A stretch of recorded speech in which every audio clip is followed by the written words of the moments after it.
আসসালামু আলাইকুম, সবাই কেমন আছেন? আশা করি ভালো আছেন। তো আমিও আল্লাহর রহমতে আপনাদের দোয়া ও ভালোবাসায় অনেক ভালো আছি।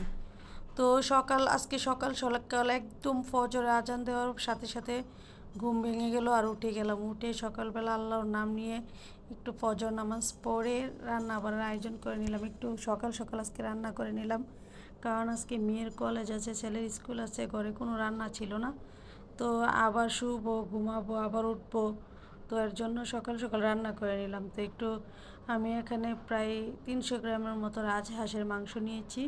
মাংসটাকে আমি ধুয়ে ভালোভাবে পরিষ্কার করে নিয়েছি। এদিকে আমি একটি প্যানে তেল গরম করে দিয়ে দিলাম আস্ত মশলা, এলাচ, তেজপাতা, তারপর দারচিনি, এগুলো দিয়ে তারপর এগুলো একটু ভেজে দিয়ে দিলাম পেঁয়াজ কুচিটাকে একদম লাল লাল করে ভেজে নেব। তো এদিকে আমি সকালবেলা গাছগুলোতে পানি দিলাম।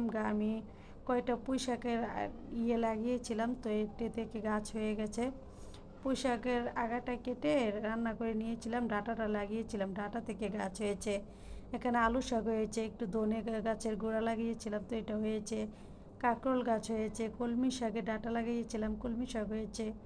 তো এদিকে অল্প কয়টা ডাঁটার বিচিও লাগিয়েছিলাম, তো ডাঁটা গাছে হচ্ছিল।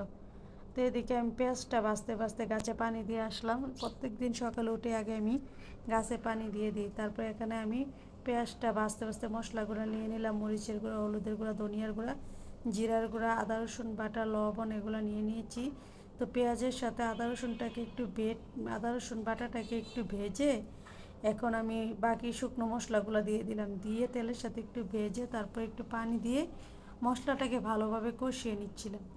মশলাটা কষা হলে আমি হাঁসের মাংসটা দিয়ে দেব। হাঁসের মাংসের ভিডিও অনেকই দেওয়া হয়েছে, তো আজকে একটু রাজা হাঁসের মাংস, একটু গ্রাম থেকে একটা রাজা হাঁস আনা হয়েছিল, তো এখান থেকে অল্প করে মাংস রান্না করে নিচ্ছিলাম আর কি, সেটা আপনাদের সাথে শেয়ার করলাম।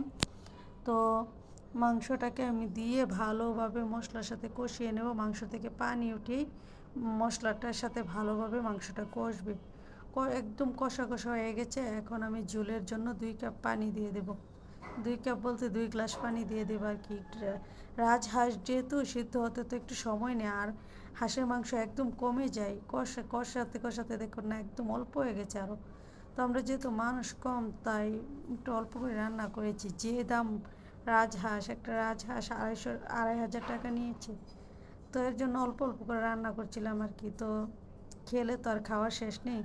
তো এই তো আমার মাংসটা প্রায় হয়ে আসছে। কালারটা দেখুন মাশাআল্লাহ কতটা সুন্দর এসেছে। তো সবশেষে আমি গরম মশলার গুঁড়া দিয়ে মাংসটাকে একটু কষা কষা করে উঠিয়ে নেব।